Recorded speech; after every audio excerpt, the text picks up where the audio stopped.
नमस्कार दोस्तों, आज से हम प्रारंभ करेंगे संगठ, जो नीट एग्ज़ाम के दृष्टिकोण से बहुत ही महत्वपूर्ण अध्याय है।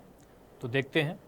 हालांकि इस अध्याय का जो संबंध है वह हम सेंटर ऑफ मास वाले चैप्टर में भी देखते हैं। ठीक है, तो प्रारंभ करेंगे। संगठ क्या होता है, संगठ के कितने प्रकार होते हैं, सारी चीज़ें हम विस्तार पूर्वक आपको समझाने का प्रयास करेंगे। उम्मीद करते हैं ये सारी चीज़ें आपको बहुत अच्छे से समझ में आएंगी।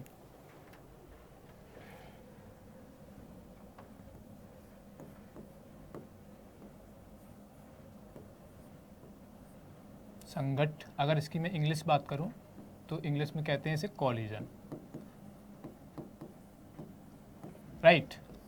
संगठ हम बचपन से देखते भी आते हैं, संगठ दैनिक भाषा में बोलते भी रहते हैं।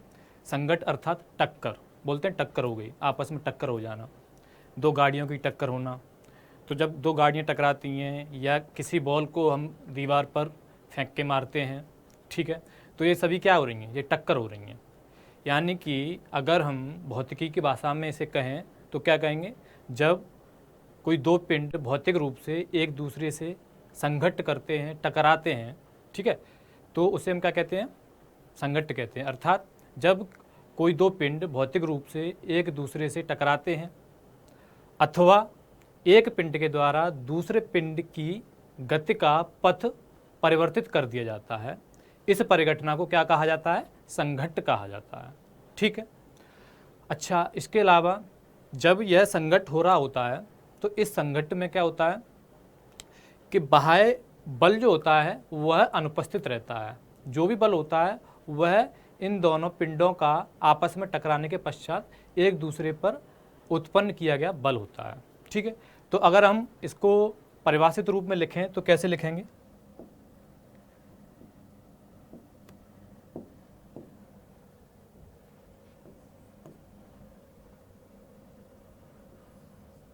जब दो पिंड अथवा निकाय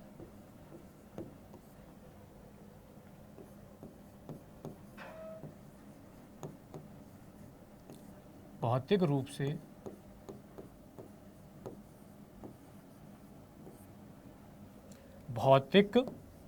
से एक दूसरे से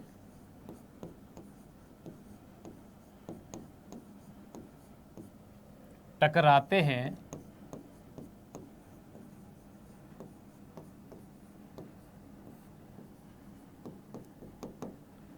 अथवा एक पिंड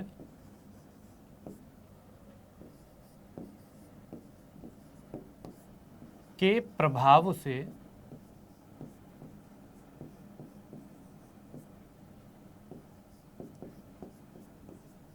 दूसरे पिंड का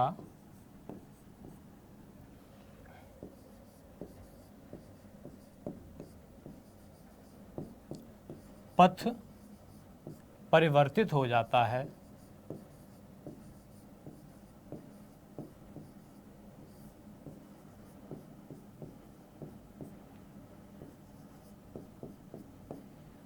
इस परिघटना को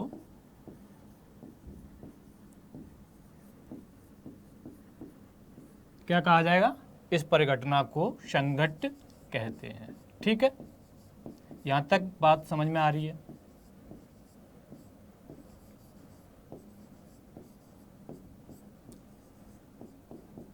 ठीक है, अब जब यह पूरी परिघटना होती है, इस परिघटना के दौरान क्या होता है, मैंने जैसा कि बताया, इस पूरी परिघटना के दौरान कोई बाह्य बल नहीं होता है।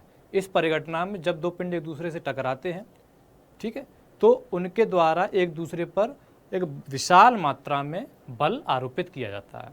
ठीक है, विशाल मात्रा में बल आरोपित किया जाता है। आगे देखेंगे एग्जाम्पल के थ्रू।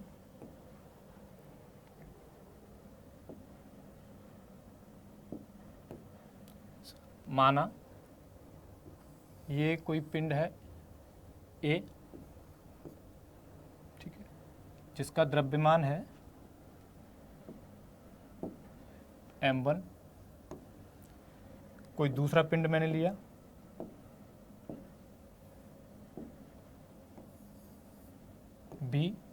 जिसका द्रव्यमान मैंने माना m2, ठीक है। ये दोनों पिंड हैं। अब इन दोनों पिंडों की जो टक्कर होगी वो कब होगी? इन दोनों पिंडों की जो टक्कर होगी वो कब होगी? जब किसी एक पिंड का वेग किसी दूसरे पिंड के वेग से अधिक हो, ठीक है। तो मैंने माना इस पिंड का जो वेग है वह है u1 और इसका है u2। मैं यहाँ मान के चलता हूँ u1 बड़ा है u2 से, ठीक है। ये संघट्ट से पहले की घटना है, संघट्ट पूर्व।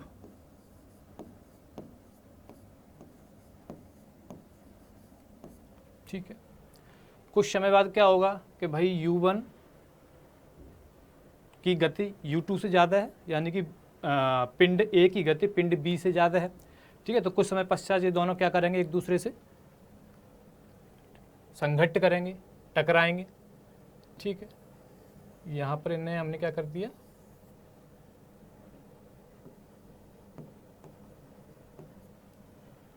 ठीक है।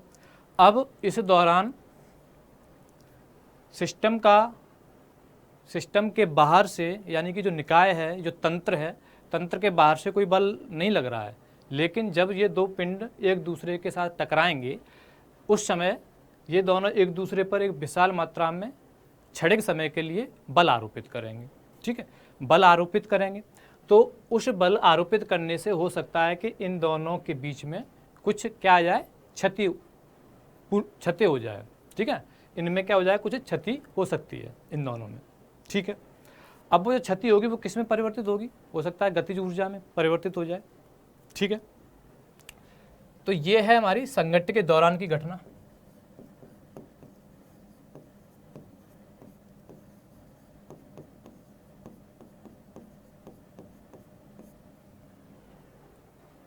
ठीक है सर। इसके बाद संघट्ट हो जाएगा, संघट्ट के पश्चात क्या होगा, ये दोनों एक दूसरे से अलग होंगे, अलग होने के बाद ये अलग अलग वेग से गति करेंगे, ठीक है। तो यहाँ पर संघट्ट के बाद की घटना m1, इसने v1 वेग प्राप्त किया और m2 इसने v2 वेग प्राप्त किया। तो ये है भाई आपके संघट्ट पश्चात की घटना।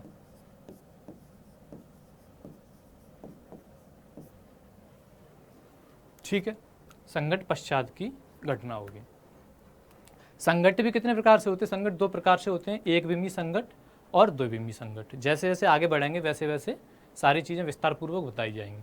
अभी मैं जो एग्जाम्पल ले रहा हूँ वो एक बिंबी संघट्ट के तरह एग्जाम्पल ले रहा हूँ, ठीक है। तो यहाँ तक चीज़ें मैं समझता हूँ स्पष्ट रूप से समझ में आ रही होंगी, ठीक है। अब जैसा कि मैंने आपको बताया था कि ये जो पूरे संघट्ट की जो प्रोसेस है, जो संघट्ट की जो पूरी प्रक्रिया है, इस प्रक्रिया के दौरान क्या हो रहा है, इस प्रक्रिया के दौरान जो रेखीय संवेग होता है वह संरक्षित रहता है। अब आप कहेंगे कि सर रेखीय संवेग संरक्षित रहता है, लेकिन आप ऐसा कैसे कह सकते हैं कि रेखीय से संवेग संरक्षित है। तो आपने पढ़ा होगा न्यूटन की गति का द्वितीय नियम। न्यूटन की गति का द्वितीय नियम क्या कहता है, संवेग परिवर्तन की दर आरोपित बल के समानुपाती होती है, ठीक है। मैंने क्या बताया, यहाँ पर बाह्य बल अर्थात F बाह्य की अनुपस्थिति है, यानी कि बाह्य बल क्या है यहाँ पर, जीरो है, ठीक है। तो बाह्य बल यहाँ पर भैया क्या होगा, आपका जीरो है।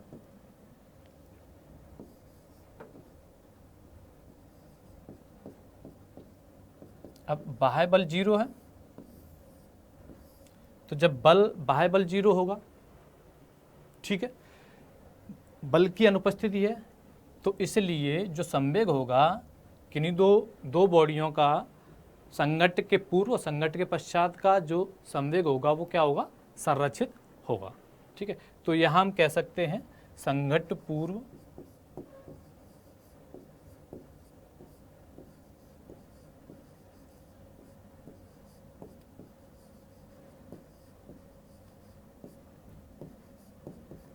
रेखीय संवेग बराबर संघट्ट पश्चात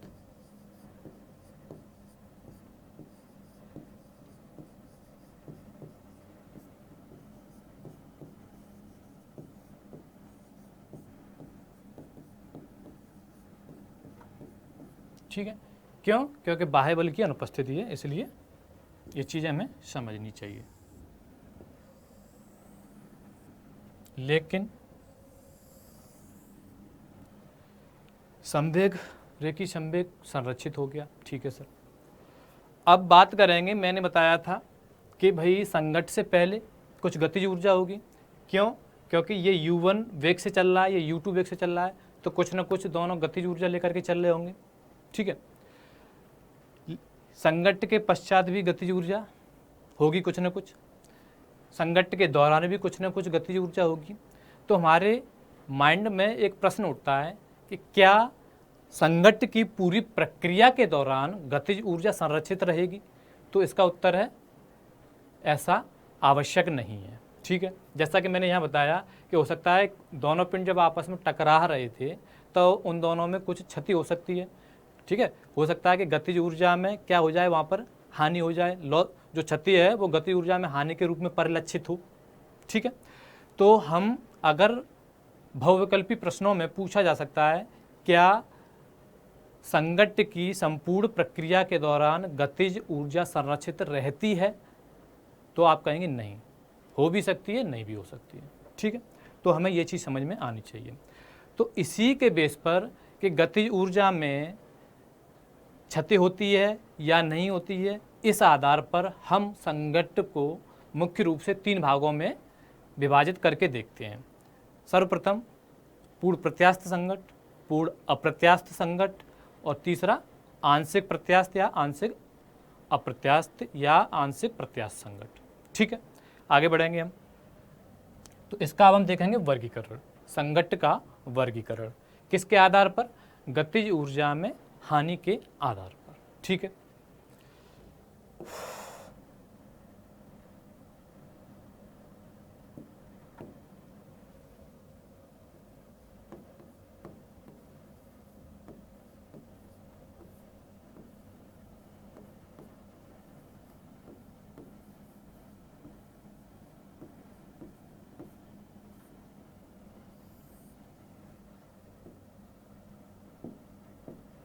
ठीक है, तो संघट्ट का वर्गीकरण जैसा कि मैंने आपको बताया,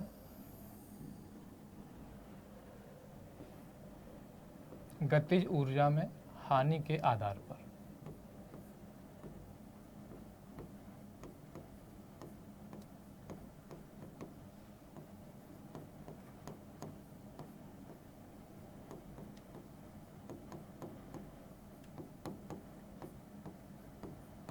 ठीक है, सर्वप्रथम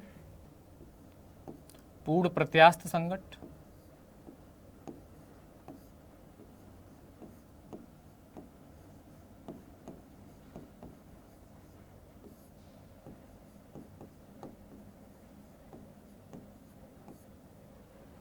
दूसरा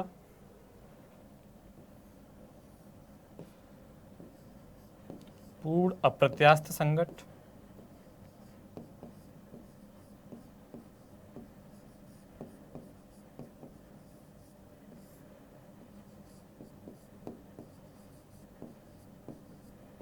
और तृतीय आंशिक प्रत्यास्थ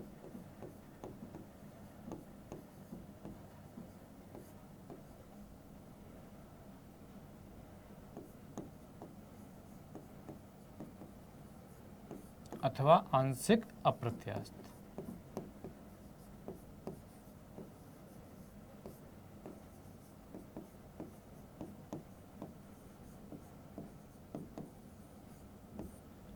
ठीक है सर, अब इन तीनों को बारी बारी से हम देख लेते हैं। तो सर्वप्रथम हम प्रारंभ करेंगे पूर्ण प्रत्यास्थ संघट्ट से, ठीक है। पूर्ण प्रत्यास्थ संघट्ट की बात करते हैं।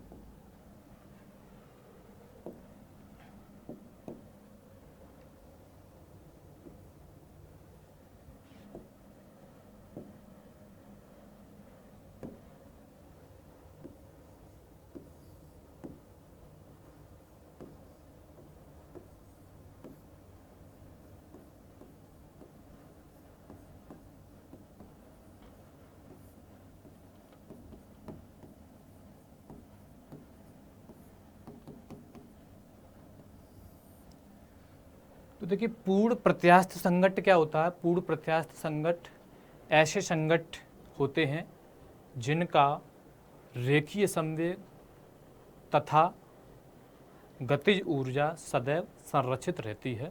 ऐसे संघट्ट को हम पूर्ण प्रत्यास्थ संघट्ट कहते हैं। ठीक है, अभी देखेंगे विधिवत रूप से।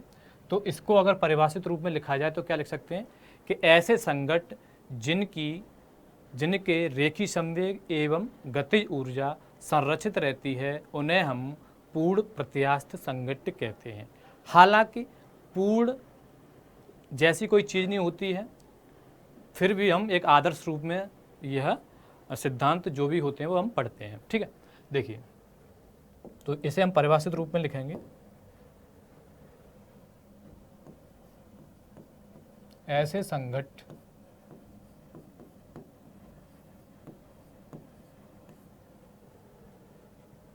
जिनकी गतिज ऊर्जा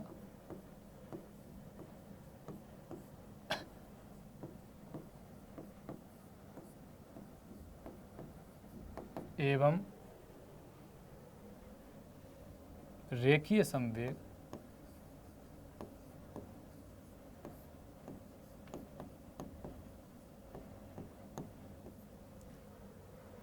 संरक्षित होते हैं।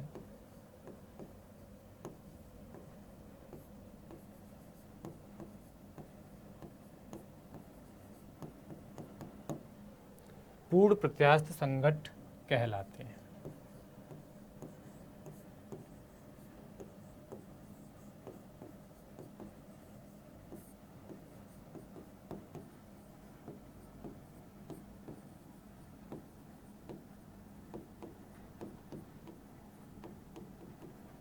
ठीक है, पूर्ण प्रत्यास्थ संघट्ट कहलाते हैं।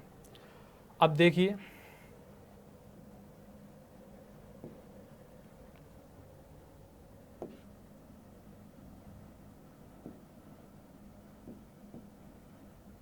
जैसे ये कोई बॉडी है ए, ये कोई निकाय है बी, इनके द्रव्यमान है m1, इसका द्रव्यमान है m2। ठीक है, और ये u1 वैल्यू से u1 वेग से गति कर रहा है, ये u2 वेग से गति कर रहा है। संघट्ट के पश्चात की इनकी जो स्थिति होगी वो क्या होगी, a m1 v1 वेग से गति करेगा और जो b निकाय है m2 द्रव्यमान का वह v2 वेग से गति करेगा। ठीक है, ये जो घटना है संघट्ट पूर्व की घटना होगी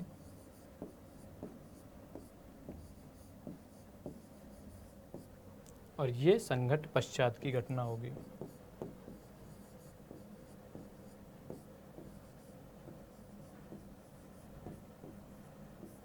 ठीक है, अब इस दौरान क्या होगा, पूर्ण प्रत्यास्थ संघट्ट के दौरान क्या होगा कि यहाँ पर जैसा कि मैंने बताया कि संपूर्ण कोई भी संघट्ट हो उसमें रेखीय संवेग सदैव संरक्षित रहेगा। अब हमें ध्यान किस पे देना है, गतिज ऊर्जा संरक्षित रहती है अथवा नहीं। ठीक है, तो यहाँ पर हमें यह तो बात स्पष्ट रूप से समझ में आ रही है कि रेखीय संवेग तो संरक्षित रहेगा। ठीक है, लेकिन क्या गतिज ऊर्जा संरक्षित रहेगी या नहीं, मैं ऑलरेडी परिभाषित रूप में लिख चुका हूँ, लेकिन यहाँ पर गतिज ऊर्जा संरक्षित रहेगी। ठीक है, तो अगर आपसे कोई इसके गुण पूछता है पूर्ण प्रत्यास्थ संघट्ट के, तो आप बता सकते हैं क्या क्या। पहला, रेखीय संवेग सदैव संरक्षित रहता है, गतिज ऊर्जा संरक्षित रहती है। ठीक है, अब इसके साथ एक और पॉइंट निकल के आता है, क्या कुल ऊर्जा संरक्षित रहती है अथवा नहीं, यानी कि या कुल यांत्रिक ऊर्जा संरक्षित रहती है अथवा नहीं। तो हम पढ़ते आए ऊर्जा का विनाश नहीं होता है, ऊर्जा एक रूप से दूसरे रूप में परिवर्तित हो सकती है। ठीक है, तो ये तो कॉमन सेंस वाली बात हो जाएगी कि ऊर्जा जो कुल ऊर्जा होगी वह सदैव संरक्षित रहेगी। राइट, यहाँ तक चीज़ें स्पष्ट रूप से समझ में आ जानी चाहिए। ठीक है, तो वह हम इसके गुण में अभी लिख लेंगे। यहाँ पर देखिए, जैसा कि मैंने आपको बताया कि नेक्स्ट स्लाइड ले लेते हैं। जैसा कि मैंने बताया कि पूर्ण प्रत्यास्थ संघट्ट में रेखीय संवेग संरक्षित रहेगा, यानी कि यहाँ लिख सकते हैं संघट्ट पूर्व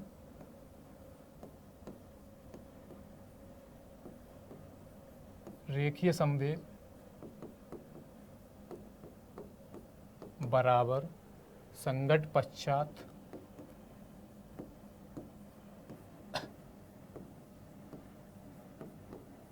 रेखीय संवेग।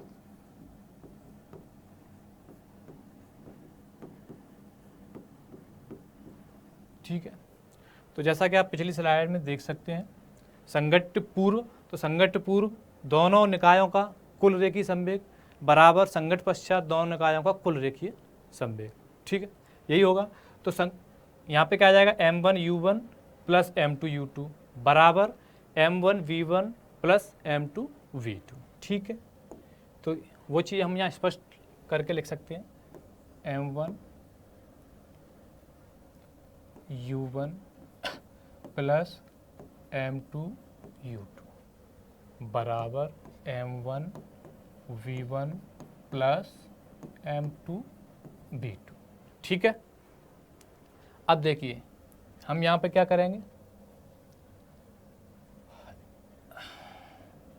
m1 वाले पद एक तरफ रखेंगे, m2 वाले पद एक तरफ रखेंगे।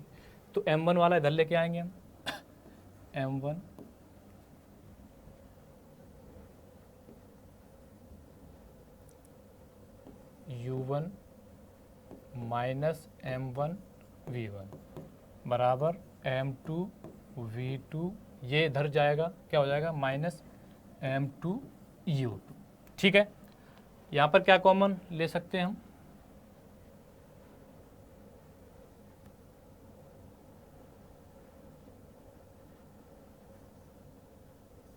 m1 यहाँ ले लेंगे u1 माइनस v1, इधर क्या कॉमन ले सकते हैं हम, m2v2 माइनस u2। ठीक है, इसे हम डाल देंगे समीकरण नंबर 1। इसके पश्चात मैंने बताया था, ये तो बात हो गई रेखीय संवेग की। ठीक है, इसके पश्चात मैंने बताया था कि पूर्ण प्रत्यास्थ संघट्ट में गतिज ऊर्जा भी संरक्षित रहती है। तो लिखेंगे संघट्ट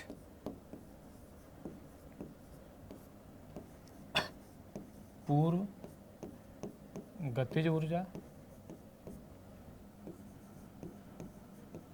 बराबर संघट्ट पश्चात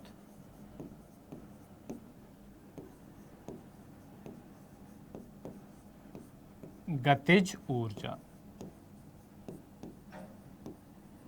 ठीक है, अब संघट्ट पूर्व गतिज ऊर्जा क्या होगी, दोनों निकायों की 1/2 m1u1 square plus 1/2 m2u2 square बराबर 1/2 m1v1 square plus 1/2 m2v2 square. यह क्यों निकाला जा रहा है, क्योंकि इसके बाद में कुछ एक टॉपिक बताने वाला हूं जो इससे अंतर संबंधित है।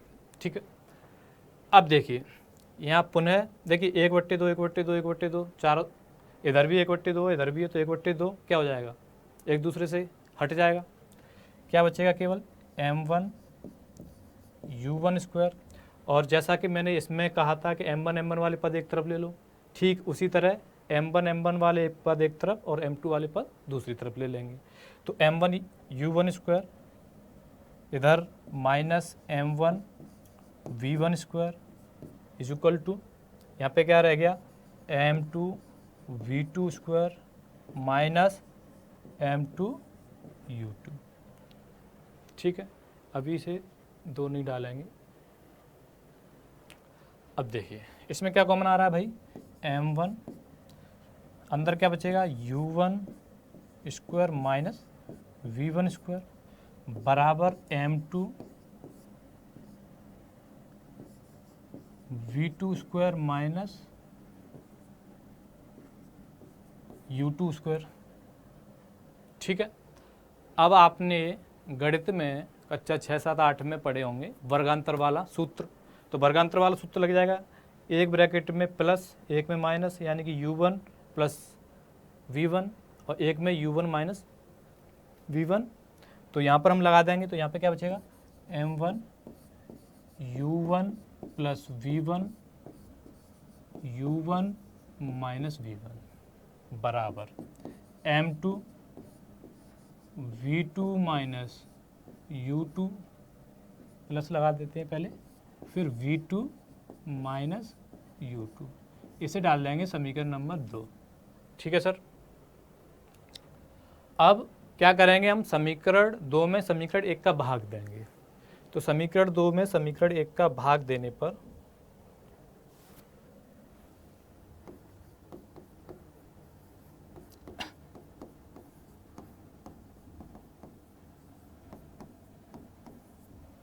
ठीक है, देखिए समीकरण 1 आपका क्या है, m1 u1 minus v1, m2 v2 minus u2। तो यहाँ पे हम क्या लिख सकते हैं, m1 u1 माइनस v1, समीकरण 2 में हमें भाग देना है। ठीक है, और u1 माइनस v1 बराबर, यहाँ क्या बचा था, m2, ये देखिए v2 plus u2, v2 minus u2, तो v2 प्लस u2 और इधर बचेगा v2 माइनस u2। ये समीकरण 1 और लिख देते हैं इधर। तो समीकरण 1 क्या आएगा, m1 u1 माइनस v1। ठीक है, देखिए चेक कर सकते हैं, u1 माइनस v1 सारी चीज़ें है ना। इधर क्या आएगा, m2 v2 माइनस u2, इससे ये कट जाएगा, u1 माइनस v1 से u1 माइनस v1 कट जाएगा, m2 से m2 गया, m1 से m1 गया, राइट। क्या बचा भैया, u1 प्लस v1 बराबर v2 प्लस u2। u वाले पद एक तरफ ले लो, v वाले पद दूसरी तरफ ले लो। तो यहाँ क्या आ जाएगा, u1 माइनस u2 बराबर v2 माइनस v1। ठीक है, तो हमारे पास यह निकल के आया। अब देखिए u1 माइनस u2 बराबर v2 माइनस v1 निकल के आया, तो इसे हम क्या कह सकते हैं, इसे हम कह सकते हैं संघट्ट पूर्व आपेक्षिक वेग। संघट्ट पूर्व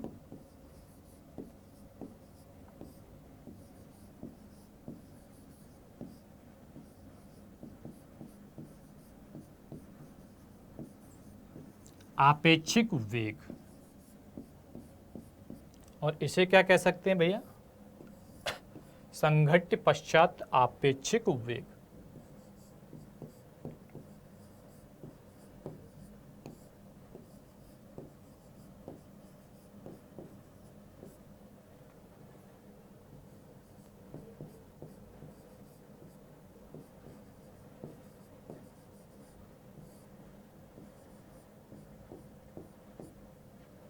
ठीक है, अब संघट्ट पूर्व आपेक्षिक वेग, संघट्ट पश्चात आपेक्षिक वेग, ये बताया। इसके साथ इसकी कुछ स्थितियां हम पढ़ेंगे। इसमें कुछ स्थितियां बनती हैं कि जब दोनों पिंड समान द्रव्यमान के हों।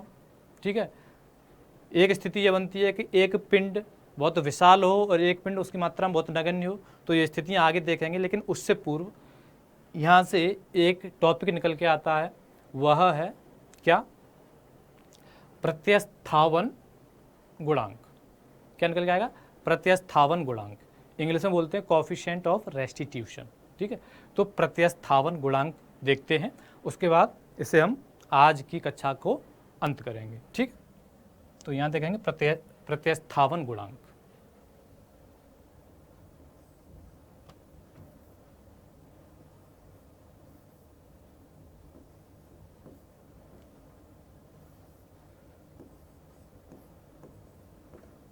प्रत्यस्थावन गुणांक।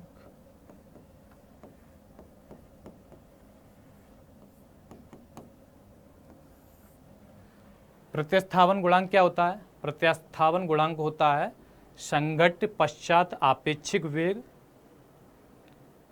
अपॉन संघट्ट पूर्व आपेक्षित वेग।